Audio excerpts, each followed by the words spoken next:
a donde quiera que vayas y donde quiera que estés. Como familia estamos conectados. Y hoy, más que ayer, nos conectamos para estudiar juntos la Biblia, como familia de Centro Bíblico El Camino.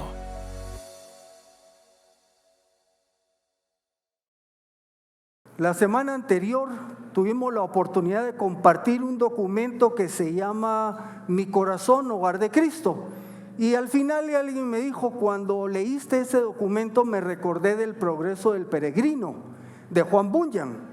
Así que me dio una idea y esta mañana voy a leer el progreso del peregrino, pero voy a dramatizar cada uno de los... No se asuste, no voy a hacer eso, ¿verdad? Es solo para que usted esté despierto, ya los había asustado, ¿verdad? Bueno, ya están entrando los hermanos, así que vamos a iniciar. Hemos estado estudiando la epístola a los Efesios. Ya terminamos el capítulo 1, 2, 3 y hoy vamos a empezar con el capítulo 4. El lema que une toda la serie se llama Unidos en Cristo. Y en esta oportunidad, con esta sección, vamos a trabajar lo que es unidad en la diversidad. Hemos visto en los primeros 3 capítulos varias cosas que Pablo nos comunica que han sido cosas que ha hecho Dios por nosotros. Por ejemplo, nos ha bendecido en los lugares celestiales, nos escogió en Cristo, nos adoptó, nos redimió, por su sangre perdonó nuestras transgresiones, recibimos herencia, hemos sido sellados por el Espíritu, estando muertos nos dio vida. Fuimos salvos por gracia. Hemos sido acercados por su sangre, porque como gentiles estábamos lejos, ¿verdad? Nos reconcilió con Dios, tenemos acceso al Padre, somos conciudadanos de los santos, miembros de la familia de Dios, incorporados en un mismo cuerpo. Todo esto son ideas que están dentro de los primeros 3 capítulos. Luego, en Efesios 3:6 vimos a saber que en Cristo Jesús los gentiles son coherederos, incorporados en el mismo cuerpo y copartícipes de la promesa del Evangelio. Pablo nos estuvo comunicando que había lo que era el pueblo judío, pero Dios ha llamado también de entre los gentiles, aquellos que habían de creer en Cristo, y de esos 2 pueblos, dice, ha hecho uno solo. Y les escribe a los efesios y demás miembros de iglesias de aquel momento que se sientan con esa confianza que ahora son parte de un mismo cuerpo. Romanos 12:5 dice, así nosotros, siendo muchos, y lo que estamos viendo es la diversidad, somos un solo cuerpo en Cristo, pero todos somos miembros unos de los otros. 1 Corintios 12:12, porque de la manera que el cuerpo es uno solo y tiene muchos miembros, unidad y diversidad, y todos los miembros del cuerpo, aunque son muchos, son un solo cuerpo, así también es Cristo. Repetimos la idea, un cuerpo, muchos miembros, unidad en medio de la diversidad. Así que, hablando del cuerpo, hace algunas semanas, Neri nos contó acerca de una glándula, no sé si se acuerdan, pero él nos habló de la glándula pineal. Muchos ni siquiera la habían oído, ¿verdad? La glándula pineal tiene el tamaño de un arroz y está dentro del cerebro en la parte central, se encuentra arriba del diencéfalo, solo los médicos saben qué es eso, ¿verdad? La principal función de la glándula pineal es regular, y aquí vienen palabras en chino, los ritmos circadianos. Eso tiene que ver con el tiempo de vigilia y el tiempo de sueño, pero también secreta una hormona que se llama melatonina. Esta hormona tiene que ver con el área de la reproducción, también es un estabilizador o evitador de células cancerígenas. Dice que es geroprotectora, para los que ya somos kilometrados nos conviene, nos protege del proceso del envejecimiento y es antioxidante. Y usted va a decir, ¿y eso qué tiene que ver con la palabra? Bueno, si vamos a ver lo que es el concepto de un cuerpo y muchos miembros, pues esta glándula pertenece al cuerpo humano. Aquí ustedes van a tener una idea, ese puntito negro es la glándula pineal, ¿verdad? Chiquitita, pero una función muy importante. Ahora, a su derecha tienen lo que es un lipoma. Un lipoma es una protuberancia de grasa, ¿verdad? De grasa que se encuentra frecuentemente entre la piel y el músculo que está abajo. Se puede mover, ¿verdad? Aparece usualmente en el cuello, los hombros, la espalda, el abdomen, los brazos y los muslos. Yo tengo un lipoma aquí en el cuello y se siente la bolita, ¿verdad? Normalmente no es maligno, a veces puede crecer, ¿verdad? Y si molesta se puede quitar, pero no es maligno, es grasa. La pregunta es, así como vimos para qué sirve la glándula pineal, ¿para qué sirve un lipoma? Para nada. No sirve para nada. Y usted se sigue preguntando, ¿qué tiene que ver esto con el pasaje de hoy? Ya les voy a contar. Más adelante vamos a hacer la relación. Bueno, la semana anterior, en la oración de Pablo, que vimos en los últimos versículos del capítulo 3, él le pedía a Dios que Cristo habitara en nuestros corazones por medio de la fe. Y decíamos que esto quería decir, poniéndolo más fácil, que Cristo se acomode y se siente en casa en sus corazones por la fe. Y eso de que Cristo venga entonces a ser nuestro Salvador, pero también nuestro Señor, que habite en nosotros con toda comodidad, porque le estamos dando el primer lugar, como vimos en la carta Mi corazón, hogar de Cristo. Eso es la base para caminar en Cristo. La epístola de los Efesios se divide en dos secciones grandes, capítulo 1 al 3, la sección doctrinal. Ya vimos todo lo que Dios ha hecho por nosotros, pero también que todo esto es para su propia gloria. Y la segunda parte que empieza hoy, capítulo 4, 4, 5 y 6 capítulos, pasan a un enfoque práctico, enseñan cómo se debe de vivir la vida cristiana a todos aquellos que hemos creído en Cristo como nuestro Señor y Salvador. Así que, previo a entrar, capítulo 4 de Efesios, en su Biblia ubíquelo, o en su dispositivo, capítulo 4, vamos a empezar con el versículo 1. Previo a ello los voy a invitar a orar. Y la oración que vamos a hacer en esta oportunidad es una oración en silencio. Usted ahí va a orar y le va a decir, Señor, que lo que dice tu palabra hoy, yo pueda aplicarlo en mi vida. Así que vamos a cerrar nuestros ojos, una oración breve. Dígale, Señor, lo que está en tu palabra, que yo lo pueda aplicar en mi vida. Un tiempito ahí a solas.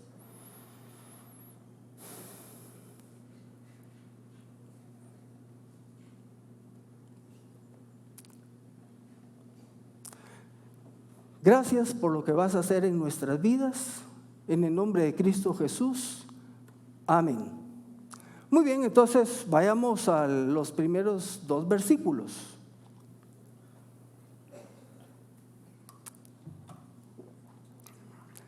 Por eso yo, dice Pablo, prisionero en el Señor, les exhorto a que anden como es digno del llamamiento con que fueron llamados, con toda humildad y mansedumbre, con paciencia, soportándose los unos a los otros en amor.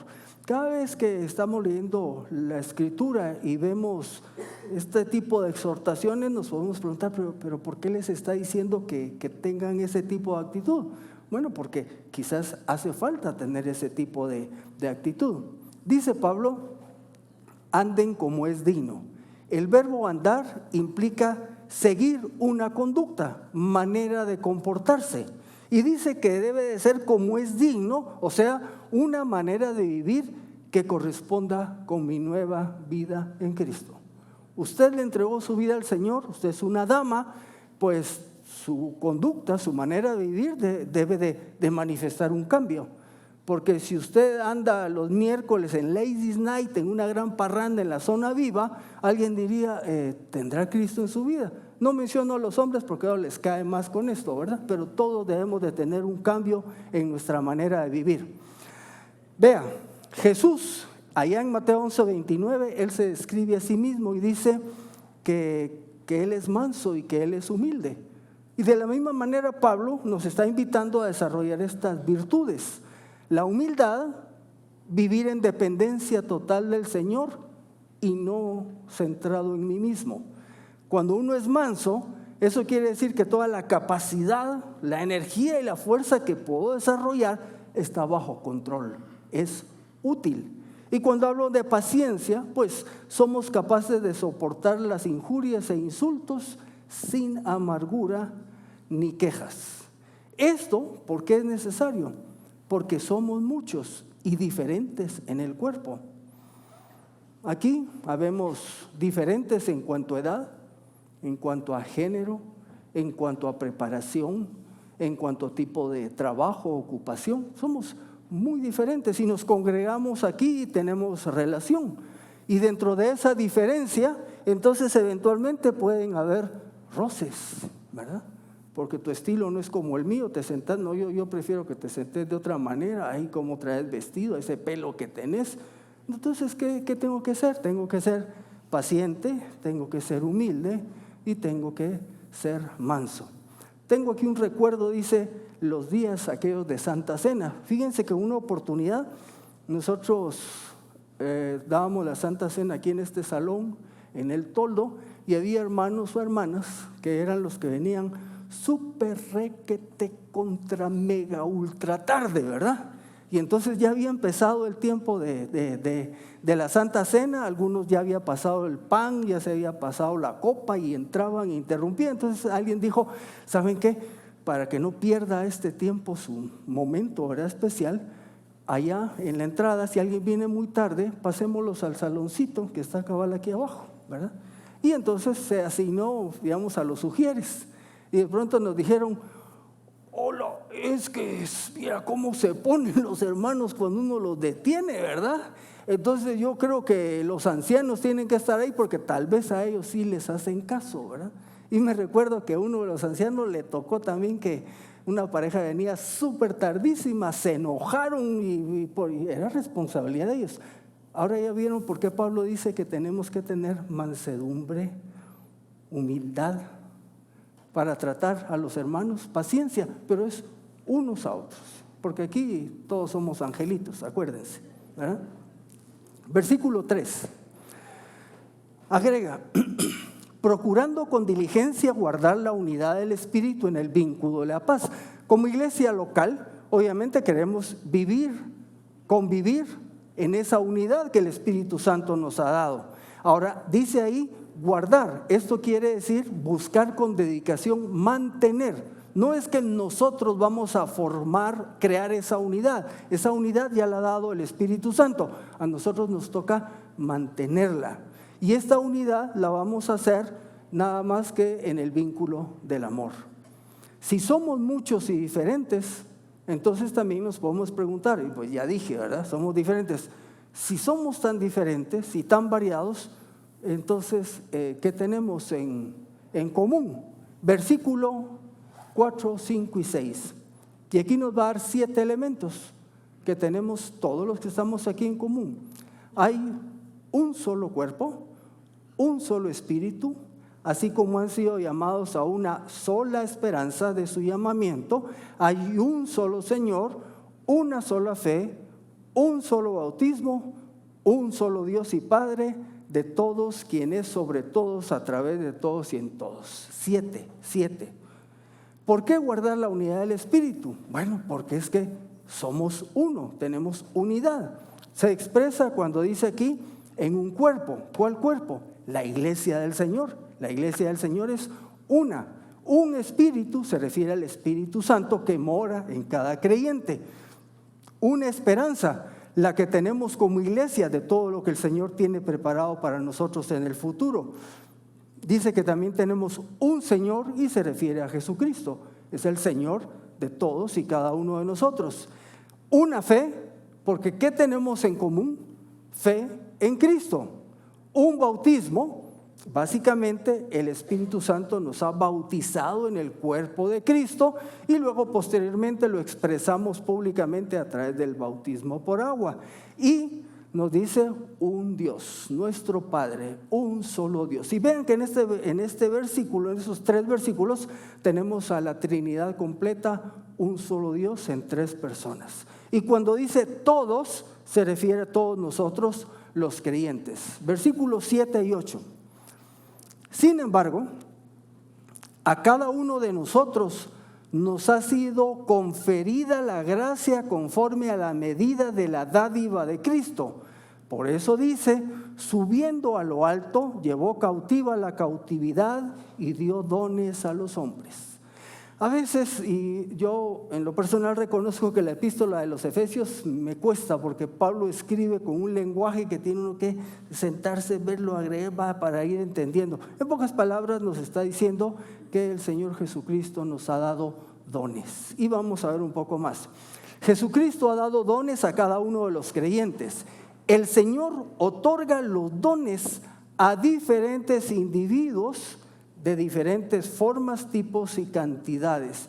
No a todos nos da el mismo don y Él lo reparte como Él quiere. Aclarando lo que dice un pastor, los dones no son juguetes para jugar, son herramientas para edificar. Si usted no utiliza su don con amor, se convierte potencialmente en un arma. Hablemos un poco de lo que es un don espiritual. Es una habilidad que permite al cristiano funcionar en el cuerpo de Cristo con facilidad y efectividad para beneficio de los miembros del cuerpo de Cristo. Por ejemplo, usted dice que tiene tal don y que lo usa allá en su casa y que usted se deleita en el Señor. No ese es el objetivo de los dones. El objetivo de los dones son habilidades que el Señor nos ha dado, son de origen espiritual, para que al interactuar con los demás hermanos, nosotros contribuyamos en la edificación de los demás hermanos, y a su vez es un don que va a fluir normal, en donde yo me siento como pez en el agua, ¿verdad? Y va a ser eficaz, eficiente para que haya transformación unos con otros. Y vamos a seguir hablando de esto. Versículos 9 y 10. Este pasaje describen los estudiosos que es un poco difícil, algunos dicen un poco oscuro, pero dice, pero esto de que subió, ¿qué quiere decir? A menos que hubiera descendido también a las partes más bajas de la tierra, el que descendió es el mismo que también ascendió por encima de todos los cielos para llenarlo todo. Les soy franco, ganas me dieron de brincarlo, pero como está dentro del sector, pues les voy a dar un par de explicaciones que nos dan los que son más estudiosos que este servidor. Alguno dice que lo que significa esto de que subió, pero que primero bajó a las partes más bajas de la tierra, dicen que fue Jesucristo, que fue al lugar de los muertos y tuvo una acción ahí con aquellos justos del Antiguo Testamento. Algunos dicen que están de acuerdo con esta postura, y la otra postura lo que dicen es esto de que bajó y luego subió, se refiere a que Cristo encarnó, se hizo humano, bajó, murió, fue sepultado, resucitó y luego ascendió con el Padre. Yo en lo personal me inclino más por esta interpretación. Esta es una cita que hizo ahí Pablo del Salmo 68, 18, versículo 11. Y ahora sí, después de este pequeño paréntesis que hizo ahí Pablo refiriéndose a este pasaje, regresamos diciendo que Cristo ha dado dones a los hombres. Y entonces en el versículo 11 nos va a hablar un poco de estos dones que Él ha dado. Versículo 11 dice, Él mismo constituyó, o sea, Jesucristo constituyó a unos apóstoles, a otros profetas, a otros evangelistas y a otros pastores y maestros.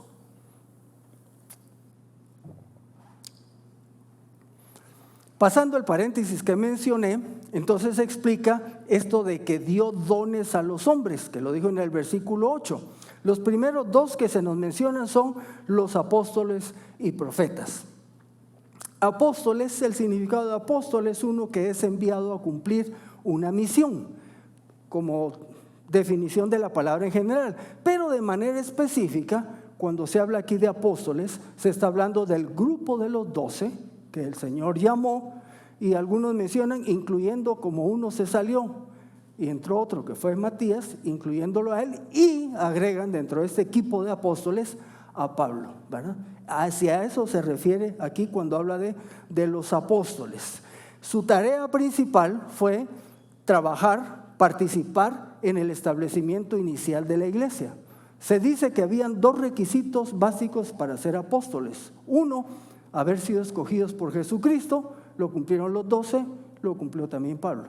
Y haberlo visto resucitado, lo cumplieron los 12 y lo cumplió también Pablo. Bueno, desde este punto de vista, porque hace algunos años se recuerdan que se puso de moda que aparecieron apóstoles, ¿verdad? Y nos venían a preguntar, ¿verdad? Oye, ¿qué opinas de allá? Y aquí no tienen apóstol.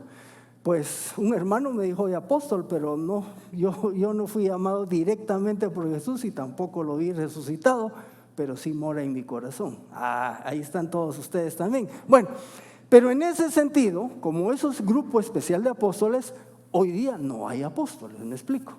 Y entonces todos esos que están ahí, pues no sé, pero por lo menos no corresponden a este tipo de apostolado. Luego vamos a ver profetas.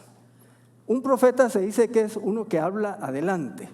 Desarrollaban usualmente allá en el primer siglo su ministerio en las iglesias locales, hablaban en algunas ocasiones con revelación directa de Dios. Hay una cita allá en Hechos 11, 21, 28, donde se dice que uno de estos profetas en la iglesia local da un mensaje de parte de Dios. Pero por otro lado, otros de estos profetas de este inicio lo que hacían exponer, explicar la revelación que ya había sido dada, que en ese momento era el Antiguo Testamento. Bueno, los cristianos hoy día no obtienen su conocimiento espiritual directamente del Espíritu Santo, sino que es por medio del ministerio del Espíritu Santo que nos enseña su palabra.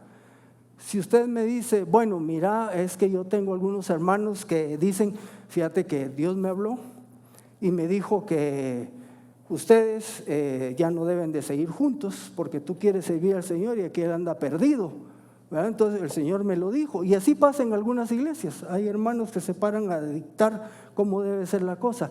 Eso, a la luz de la Escritura, no es así. Dios no se comunica de esa manera.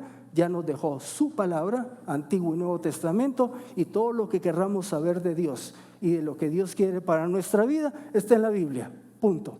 Si alguien se le acerca con otra historia, rechácelo. En un sentido estricto, entonces, se considera que estas dos funciones, apóstoles y profetas, tuvieron su lugar en el establecimiento inicial de la iglesia y ya no están vigentes. Efesios 2:20 nos dice algo similar en cuanto a este inicio. Están edificados, les decía a los de Efeso, en el fundamento de los apóstoles y profetas, siendo Cristo Jesús la misma piedra angular. Sin embargo, si quisiéramos tomar estas dos funciones de una manera más amplia, entendiendo lo exclusiva que fueron, usted podría decir, bueno, miren, y los misioneros son enviados, ejercen una función de apóstol en el sentido de ser enviado, sí, pero no son apóstoles del grupo de los 12 ni como Pablo. Pero en cierto sentido, en función, si son enviados a hacer la obra. Y algunos dirán, bueno, y cuando alguien expone la palabra, de alguna manera tiene que ver con el don de profeta, si se entiende que lo que uno hace es tomar la Escritura y transferirla y enseñarla a los demás creyentes, bueno, podría ser una manera de ampliar estos dos conceptos. Y como siempre, si alguien no está de acuerdo, nos vemos a la salida. Para platicar, pues para ampliar, ¿verdad? No me malentiendan. Luego describe evangelistas. Son aquellos que predican y explican el evangelio. Y luego pastores y maestros. Son los que guían, sirven, cuidan, protegen y enseñan a la congregación. Bueno, estas funciones son exclusivas de algunos. Por ejemplo, el evangelista es solo aquel que se para al frente con multitudes en un estadio o en un salón de hotel.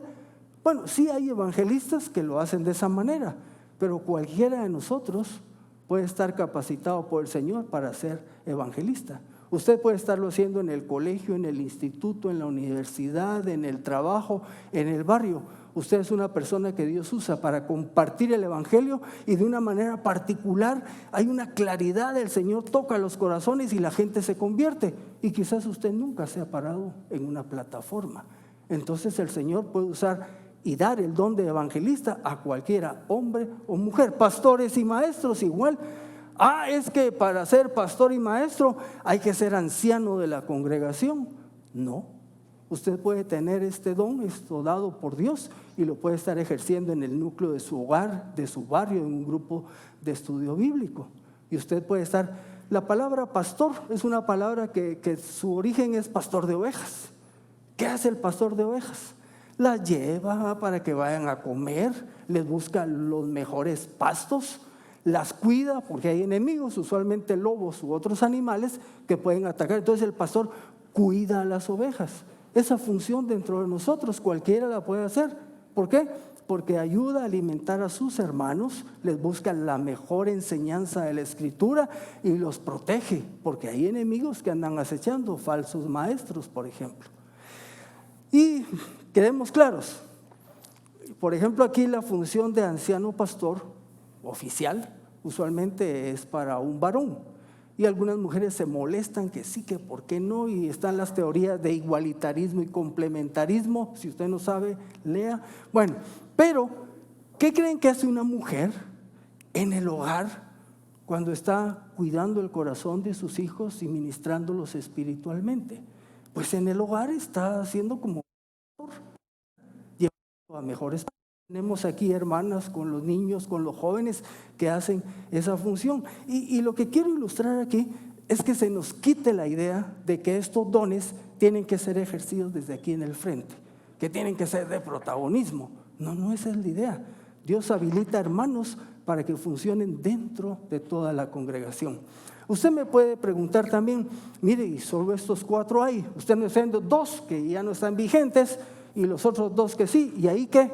No le voy a pedir que vaya a la Escritura. Si quiere, pues me sigue. Romanos 12, capítulo 12, versículos 6 al 8. El mismo Pablo escribe allá en esta epístola, dice: de manera, hermanos, que tenemos dones que varían según la gracia que nos ha sido concedida. Vea o escuche. Si es de profecía, hablando de un don de profecía, úsese conforme a la medida de la fe. Si es de servicio, en servir. Servir es un don, ¿sí? ¿Y cómo se usa? Sirva. Difícil, ¿verdad? El que enseña, adivinen cómo tiene que usarlo. Úselo en la enseñanza. ¡Qué bárbaro! Eso sí está profundo, ¿verdad? El que enseña, úselo en la enseñanza. El que exhorta, en la exhortación. El que comparte o el que da con liberalidad. El que preside, el que dirige, que lo haga con diligencia. Y el que hace misericordia con alegría. Ahora, ¿sabe qué es lo fabuloso de todos estos dones? Que no es, que usted no puede decir que solo se puede mover aquí, porque tiene una variedad. Por ejemplo, el de servicio. Usted puede servir a la congregación quizás en el área física, en el área de mantenimiento, y está ejerciendo el don espiritual porque usted está trabajando para servir a los hermanos. Pero también el de servicio puede ser aquellos hermanos que se pusieron prestos, o sea, dispuestos a llevar alimentos a los que estuvieron enfermos. ¿Se recuerdan aquella enfermedad que tuvimos hace años que se llamaba COVID-19? Ya, que pase, ¿verdad? Que pase. Bueno, hubo hermanos que iban a dejar alimentos, otros los cocinaban.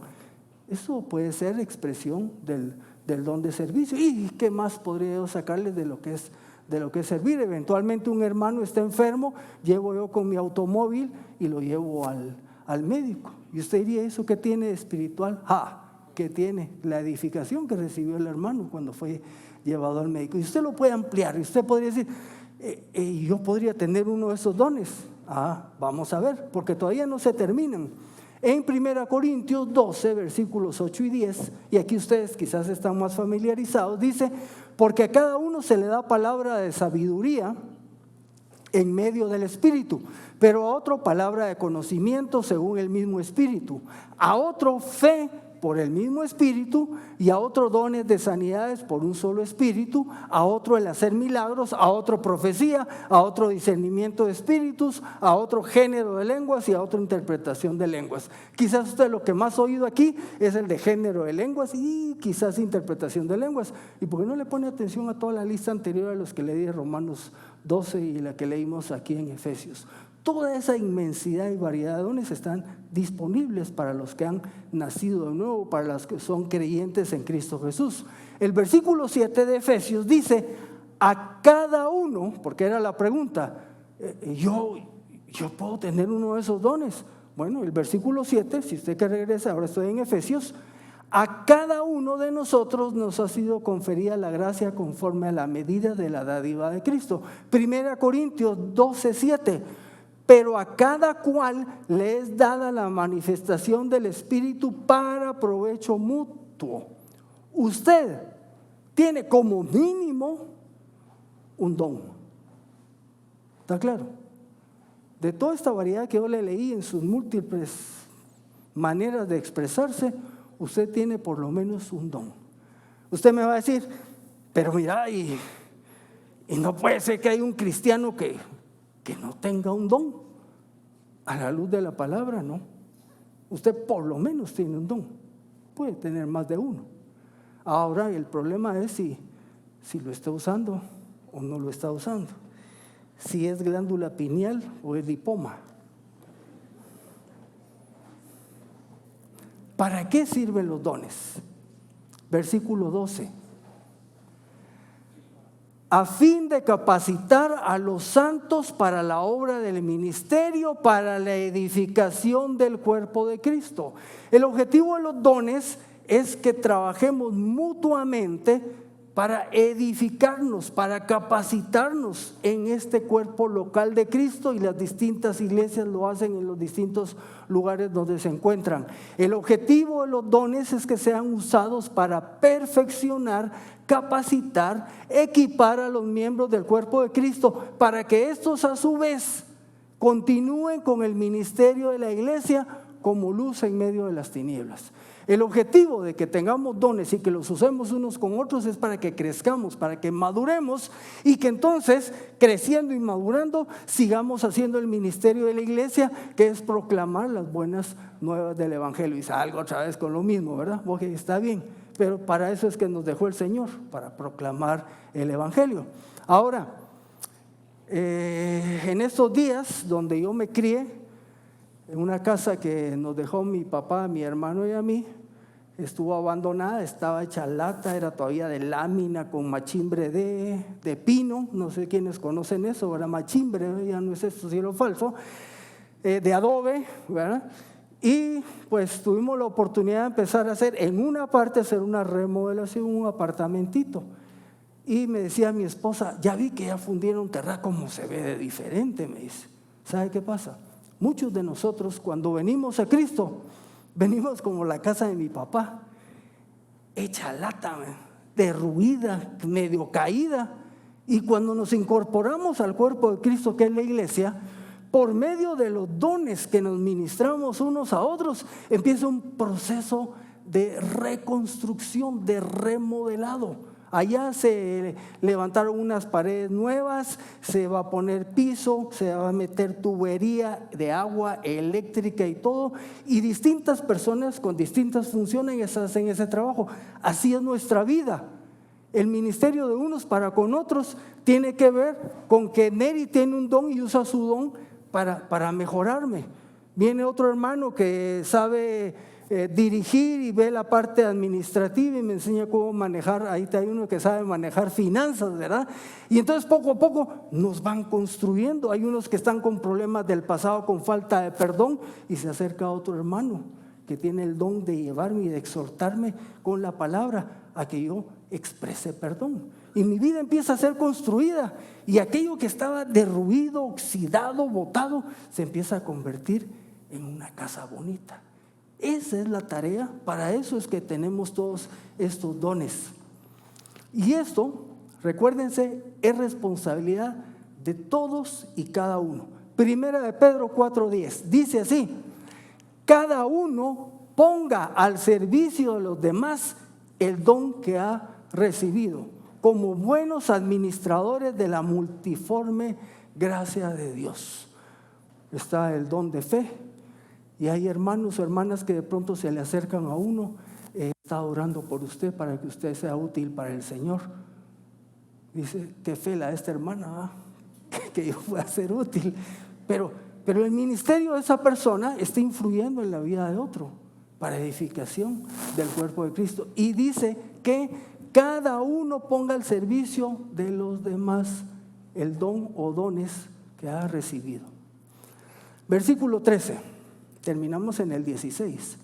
Hasta que todos alcancemos la unidad de la fe y del conocimiento del Hijo de Dios, hasta ser un hombre de plena madurez, hasta la medida de la estatura de plenitud de Cristo. O sea, los dones son para capacitar a los miembros, para edificar el cuerpo. ¿Para qué? Para llevarlos a la unidad de la fe, al conocimiento del Hijo de Dios, a ser un hombre de plena madurez, a la medida de la estatura de la plenitud de Cristo. La Nueva Traducción Viviente lo expresa así: este proceso continuará hasta que todos alcancemos tal unidad en nuestra fe y conocimiento del Hijo de Dios, que seamos maduros en el Señor, es decir, hasta que lleguemos a la plena y completa medida de Cristo. Pero quiero anotar algo: esto no es una tarea individual, no es cuestión de que yo como individuo madure, crezca, conozca la palabra, la pueda estudiar, interpretar y yo cada día mejor. No es esa la idea. La idea es que es una tarea comunal, como cuerpo, como congregación. Todos debemos de estar caminando en ese proceso de madurez. Si se nos quedan 1, 2, 3, 4, 5 que no están siendo transformados por el ejercicio de los dones, estamos fallando en nuestra tarea, porque la idea es que todos vayamos caminando. Sí, unos van más adelante que otros, unos ya le pusieron paredes, otros ya van con piso, otros ya tienen la fundición, otros, bueno, y así vamos, y ese es el proceso continuamente todos. Que esto nos quede claro: no es que yo solo crezca y yo madure, eso no funciona así, es crezco con mi congregación. Dios no está tratando, y cito a un autor, Tomás Constable, Dios no está tratando de producir empresarios cristianos exitosos que puedan impresionar al mundo con su dinero e influencia. Él no está tratando de formar líderes de iglesia exitosos que puedan influir en las personas con sus habilidades organizativas y administrativas. Tampoco está tratando de formar grandes oradores que puedan conmover a la gente con palabras persuasivas. ¿Qué es lo que está haciendo Dios a través de los dones? Él quiere reproducir en sus seguidores el carácter de su Hijo. ¿Qué es lo que nosotros debemos de expresar? El carácter de su Hijo Jesús: su amor, su bondad, su compasión, su santidad, su humildad, su generosidad, su actitud de siervo, su disposición a sufrir injustamente, su capacidad para perdonar y muchas más cosas que caracterizaron la vida del Señor. Eso es lo que debemos de estar reflejando en este proceso de crecimiento. Versículo 14: para que ya no seamos niños sacudidos a la deriva y llevados a donde sea por todo viento de doctrina, que por estratagema de hombres que para engañar emplean con astucia las artimañas del error, logran equivocar a muchos. Tenemos que reconocer, la realidad es que los niños son fáciles de engañar. Si no, pregúntenme con mis nietos, ¿verdad? Les meto unas, perdón por la palabra, que es este término elevado, la casaca que uno les pega a los patojos y se la creen, ¿verdad? Si yo les digo, mira, me peleé con un marciano, qué es lo que sea, son crédulos. ¿Por qué creen que tenemos que andar con nuestros hijos en todo ese periodo de niñez muy de cerca? Yo a mis hijos jamás los dejé entrar a un baño solos en un lugar público, ni lo hago con mis nietos, porque los pueden engañar y los pueden dañar. Bueno, nosotros cuando creemos en Cristo empezamos en una situación de niñez. Nuestros primeros pasos son en infantilidad. Por eso es necesario que todos nos apoyemos mutuamente para que vayamos creciendo y llegue un momento que ya tengamos más firmeza y no cualquiera me venga a dar a tol con el dedo. Eso es engañarme con falsa doctrina. Así que por eso es que es importante el ejercicio de los dones unos con otros. Si no crecemos, nos van a tomar el pelo, nos van a engañar. 15. Sino que siguiendo la verdad con amor crezcamos en todo aquel que es la cabeza, que es Cristo. La vida cristiana debe caracterizarse por un apego a las Escrituras, en conocimiento y en práctica, matizados con el amor como lo hizo Jesucristo, quien es nuestro modelo a seguir. Por cierto, no debo ser indiferente a mis hermanos que no están caminando según la verdad, porque vamos a caminar según la verdad en amor. Y esa es otra parte de la interactuación que tenemos unos con otros. Si yo miro a Javier, voy un día al lugar de médicos y lo miro ahí platicando de una manera inadecuada con una enfermera, ¿verdad? Entonces yo debo acercarme a Javier, le dije, fíjate, no, si no es, sí, pero lo que se miraba transmite otra cosa. Y entonces vengo yo con amor, porque tampoco voy a llegar, sí, pecador, ¿verdad? Aquí viene el sano. No, yo me acerco con él y vos, mira, esa actitud no está bien. O quizás usted hace un negocio conmigo, me paga y yo no le doy factura. Y entonces usted va a decir, no, eso no. Entonces me va a decir, hermano Rolando, mire, perdone, aquí usted da factura. O es evasor del fisco, ¿verdad? Entonces, en amor nos acercamos a nuestros hermanos en ese proceso incómodo. A veces sí, pero es parte de. A mí aquí en la iglesia me han llamado la atención un montón de veces si les contara, ¿verdad? Por eso es que ya no bromeo mucho, pero me han corregido, me han modulado, hermanos que se acercan, hubo un hermano que me dijo, vos eso que dijiste no me pareció bien. Y yo creo que ofendiste a algunos. Llamé a 8 personas para pedirles perdón si en caso los había ofendido. Pero gracias a que el hermano me lo dijo y aprendí, hoy tengo que ser más cuidadoso, pensar bien con algunas opiniones que doy. Así que por eso, en amor, esa interacción con nuestros dones nos va dando crecimiento. Final, versículo 16. De parte de Él, de Cristo, todo el cuerpo bien concertado y entrelazado por cohesión que aportan todos los ligamentos, recibe crecimiento de acuerdo con la actividad proporcionada a cada uno de los miembros para ir edificándose en amor. Pongámoslo en otras palabras, la Nueva Traducción Viviente. Él, Jesucristo, hace que todo el cuerpo encaje perfectamente y cada parte, al cumplir con su función específica, y cada miembro, al ejercer el don que Dios le ha dado o dones, ayuda a que los demás se desarrollen. Entonces, todo el cuerpo crece y está sano y lleno de amor. Si cada creyente hace su parte al usar su don, entonces el resultado será un cuerpo que crece sano sobre la base del amor. Y termino. Ahora usted tiene que tomar una decisión. Ser un miembro funcional del cuerpo de Cristo o ser un miembro infuncional, o sea, sin función. Yo lo he expresado y lo puede ratificar si vuelve a leer la Escritura, que todos los que estamos aquí y los que están por Facebook, que creyeron en Cristo como su Señor y Salvador, tienen un don. Y ese don le fue dado para que usted sirva a los demás hermanos para edificarlos y proveerles crecimiento. Todos tenemos un don. Pero me va a decir entonces, bueno, pero ¿sabe qué pasa? Que no sé qué don tengo.